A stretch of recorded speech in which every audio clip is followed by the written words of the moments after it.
Good morning YouTube and welcome to Project E46 M3. If you're new to the build, my name is James Stone, and if you're coming back as a subscriber, today we are finally installing new suspension components. Now, the car's done 90,000 miles, so it is getting on, and I've got to be honest, when I drive it, it doesn't feel slack, but I'd be crazy to be dropping over £2,000 on suspension and not replacing all the bushes. So on this video, I'm not going to do a full step-by-step with torque settings, but I'll run you through what's involved and obviously the benefits of changing to uprated items and using original parts. So stay tuned.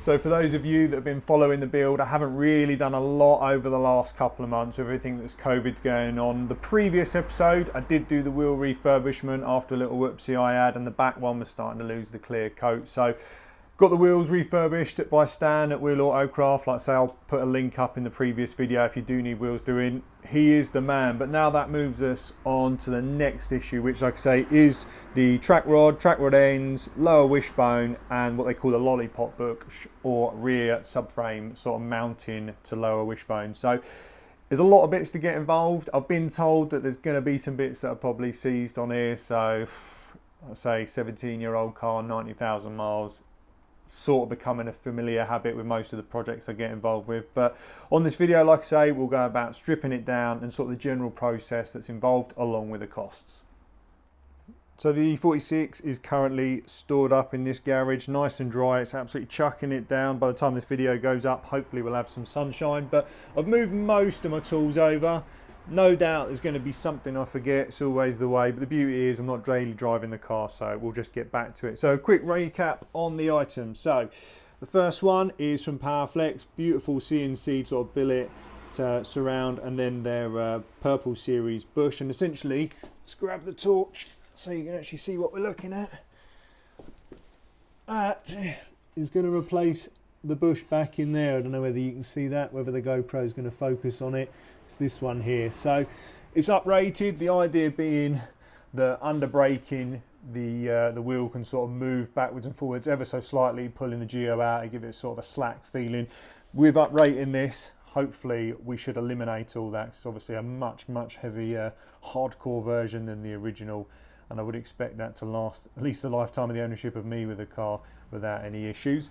With the lower wishbone that you can see here, all original, you can see my uprated anti-roll bar there as well.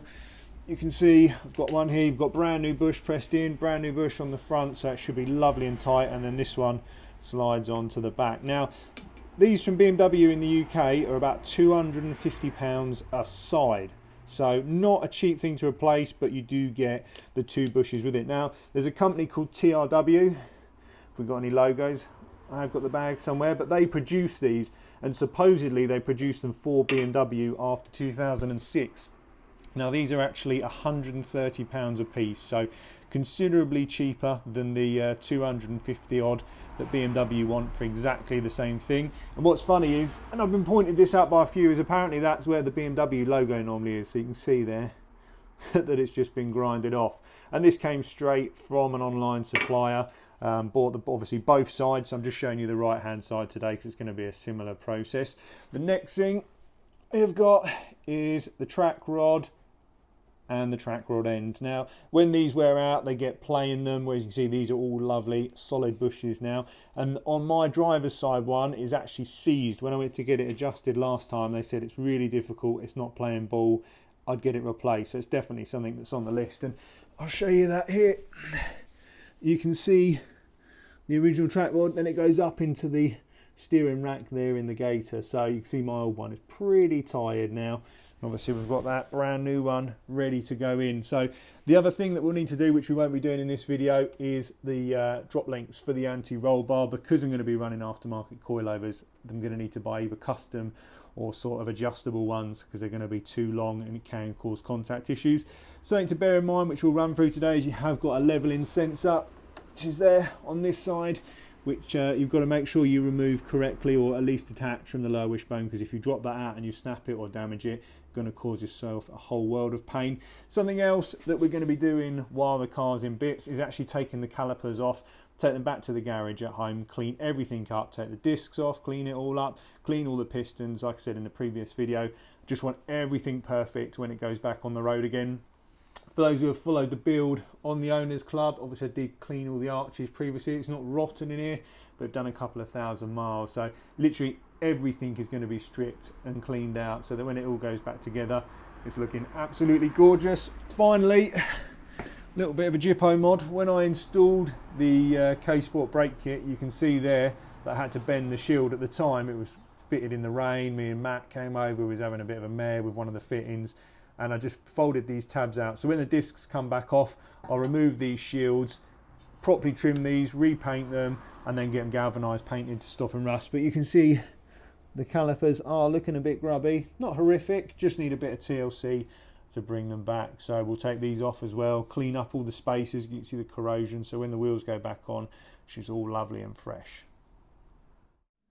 With the car jacked up, you simply need to remove the black under tray and the subframe, and you'll be greeted obviously by all the steering rack and all the wishbone bolts to access those to undo them. It's not a terrible job, more fiddly. You can see now I've got the lower wishbone off here. It was just a case of undoing the main bolt to the lower engine mount section and the rear lollipop and the ball joint. With the mount off, you can now see that rear bush, and as I'm demonstrating here, and this is just literally with my hand, there is a lot of flex in there, so you can imagine what that's like with 1500 kilos of car. With them side by side, you can obviously just see where the mount's oxidised, and obviously all the bushes are pretty tired, especially compared to the new ones where they're solid. But you can see here that I've obviously got my ball joint puller on there. It's quite a cool little tool. It's only a couple of quid online, and let's say without it, you're going to have an absolute nightmare trying to remove these. You just literally wind it off, and then the bush will just pop off complete. I didn't take a great amount of video footage, unfortunately, of removing the wishbone, but it is pretty straightforward. The main tool and the best tool is the one here. It's called a ball joint splitter, and honestly, it just makes life so much easier, because you can simply slide it in, clap it with a hammer a few times, and it will just pull the ball joint out of the hub. And then here, the second bush, I didn't need the splitter on at all. It's just simply a case of removing the nut, and it all fell apart. And like I say, as previewed earlier, you can then just remove that rear bush on the floor. So with everything stripped down, I've got obviously no lower wishbone on there at the moment. Track rod end is all removed. And I was about to start work on the heat shield, and I'd had this weird noise coming from the front, and I could hear it only with the windows down when I'd go over really like short, aggressive, bumpy roads, and I think I found it. Yep, fixing point on the heat shield has corroded through, so it's only held on by the two, so I'm gonna have to work on a repair solution for that, because it was incredibly annoying. But pleased to say I've resolved it, and like I say, I'm just gently touching it. Weird noise it was, and I thought it was an exhaust heat shield, but goes to show it was worth stripping it down for that alone. Because my old track rod and track rod end were pretty badly seized, I did have to cut it in half, and the reason for that is because I needed to slide the boot off. Now in the kit that you buy from Lemford or BMW, it doesn't come with the new boot seen here, so just be careful when you do remove it. The new track rod and track rod end, I have coated the threads in what is called ACF 50. Now it's a bit like glorified WD-40 to some extent, but it does last and it just stops things corroding. So I thought, even though I don't use it a lot in the winter, it's definitely worth making sure the threads are nice and clean and protected, because year 2, 3 years down the line, it's always difficult to unseize these.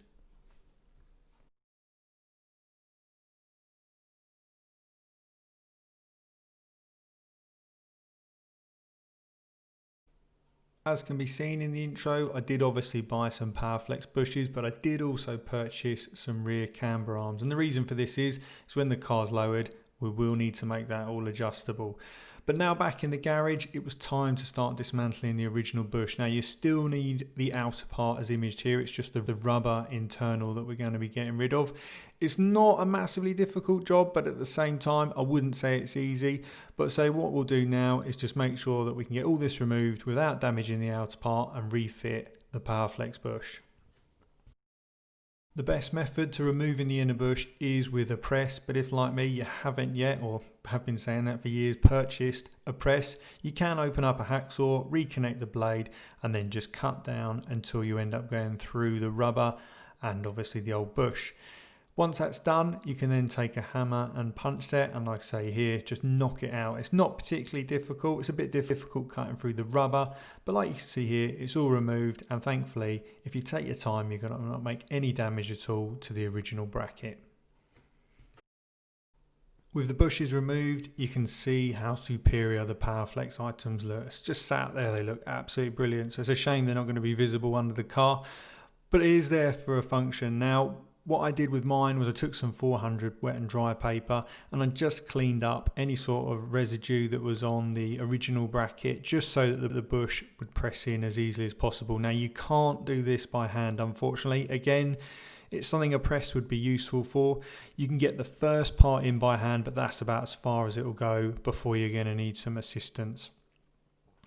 So as stated, you really do want to press for this, but much to my Clarky Vice delight, this did work. It made some pretty horrific noises if I'm honest, and I did have a lever bar on the handle, but pleased to confirm the vice is still intact and the bush was all the way back in, so it did save me this time buying a press, but like I say, it's definitely one of those things I'm going to need to put on the list for future projects. Next, it's on to the mighty K-Sport brake calipers. Now they are a performance or a motorsport product, so they do require a little more attention than a standard. But before I remove the caliper, I did use the finger of a latex glove just to cover the end with a tie wrap, and this just stops any crap getting into the caliper and in the brake line. So you can see the K-Sports have got pretty grubby with road grime and brake dust. Now they're not a bad caliper to rebuild. Like I say, in the time I've had them, I've been really impressed with the brake pad wear and the performance they've offered. So every now and then it doesn't hurt just to take them apart and give them a good clean out and just make sure that everything is moving freely. Now the problem with these kits and a lot of motorsport kits that people overlook is you don't have any dust seals. And as you can see here, the pistons, all the crud will stick to them, and as they go backwards and forwards they can start to seize up. So it's certainly worth making sure that, especially if you use the car all year round, to strip them down and give everything a good clean up to make sure it's all working correctly and that you haven't got any brake binding, etc. So for me, this made sense to do it while we was doing the big refurb. As you can see, the caliper has all been cleaned. Now I did just end up using some engine bay workshop cleaner, nothing too aggressive, and like I say, I cleaned all the parts down and also gave the pads a bit of a rub down on the face just to make sure they weren't glazed. So overall, not a bad job as I said, but while it's apart, it just made sense to do everything. And as mentioned when I was doing the wishbones, I'm doing this on both sides. So as you can see here, the left hand passenger side caliper in comparison to the driver's side. So certainly a big difference looks wise, and hopefully, like I say, for the upcoming track day, this will all be beneficial. Back with the car again, it was time to sort the dust shield or heat shield. I think I've called it a few things throughout the video. And essentially, like I say, these tabs were just bent out of the way to clear the caliper. And the reason for it is I just ran out of time trying to fit the kit, and like all things, I said I'd go back and do it the following day, but it didn't happen. So as you can see here, I've trimmed the tabs down, I've treated it to primer, and then I've also gone over it with a coat of matte black as well, and this just ensures that it isn't going to rust. Looks all factory in there, really happy with the outcome. And then it was just on to treating absolutely everything in there with ACF 50. So I gave it a good clean, treated it all, and like I say, the good thing with ACF 50 is it's really popular in the bike world for preventing against corrosion. So as you can see, all the bits are in, track rod in, cleaned all the gator up as well. The dust shield has also been all chopped down, repainted. Calipers are obviously all rebuilt as well, cleaned all the discs up, treated all the arch liners. The only thing left to do is just fit the brake hose back in, bleed everything up, and we're done. So then it's just on to suspension, which obviously is going to be the big one. Hope you guys enjoyed the video. If so, make sure you smash that like and subscribe button. And like I said, we've got plenty more content coming. The big plan now is obviously get that suspension in, get it all geoed up or set up. Still haven't worked out whether it's worth the effort of going a corner weight in the car, because I'm going to go on my own on drives. I'm going to have a passenger in it. So still weighing up whether I'm going to see the benefits of that. Provisionally, obviously pending everything that's going on and how we get on with the build, I'm going to try and get Anglesey booked for my birthday, so sort of April time, which will be wicked. It's a track I've always wanted to do. It looks beautiful. A friend of mine recently went there in his R8 and it just looked incredible. So that's the goal now. We've got a target in mind to get the car ready for. There's no reason that this shouldn't happen, and obviously the missus enjoys a good road trip as well, so we'll drag her along and she can be my camera girl again. She'll be making an appearance on the channel soon. She's finally all insured on the E92 M3. Not that I think realistically it's going to be any faster to her 240i for normal driving, but we're going to get out her in the car and see what she thinks of driving an actual M car. So should be exciting. Obviously, hopefully no dramas ahead. But yeah, if you do enjoy the channel, make sure you hit that like button, like I say, and we'll see you on the next one. Thanks for watching.